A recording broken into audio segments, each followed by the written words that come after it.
بسم اللہ الرحمن الرحیم۔ ناظرین مکرم السلام علیکم۔ جو شخص ہر وقت باوضو رہے گا اس پر جادو کا اثر نہیں ہوتا۔ اگر آپ کے چہرے پر نشان ہوں تو لیموں کے چھلکوں کو چہرے پر مسل دینے سے ٹھیک ہو جائیں گے۔ کچے پھل اور کچی روٹی کھا لینے سے ذہن کمزور ہو جاتا ہے۔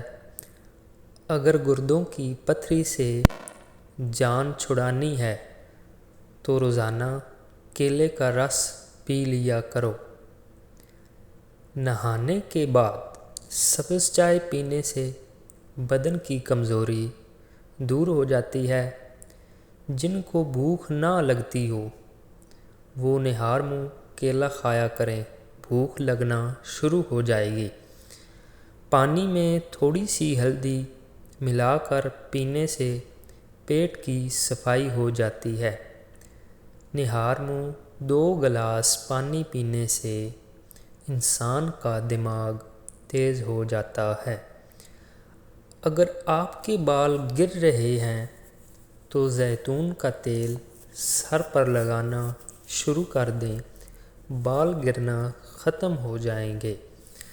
سرسوں کے تیل میں نیم کے پتے جلا کر دانتوں میں لگاؤ، دانتوں کا درد ٹھیک ہو جائے۔ نہار منہ ہوا میں لمبی لمبی سانسیں لینے سے دل کی کئی بیماریاں ختم ہو جاتی ہیں۔ بلڈ پریشر کم رہنے لگے تو چقندر کھانے سے ٹھیک ہو جائے گا۔ گنے کی گنڈیریاں چوس لیا کریں، اس سے رکا ہوا پیشاب کھل کر آتا ہے۔ نہار منہ شہد کا 1 چمچ کھا لینے سے عمر میں اضافہ ہو جاتا ہے اور جسم کو طاقت ملتی ہے۔ کھانا کھانے کے بعد تھوڑی سی اجوائن کھانے سے موٹاپا دور ہو جاتا ہے۔ نظر کو بہتر کرنے کے لیے شکرقندی کھانا نہایت مفید ہے۔ جب آپ مسکراتے ہیں تو آپ کے بدن میں توانائی کئی گنا بڑھ جاتی ہے۔ اگر آپ پیدل چلنے سے پہلے انجیر کا 1 دانہ کھا لیں تو اس سے آپ کے گھٹنوں میں بہت طاقت پیدا ہو جاتی ہے۔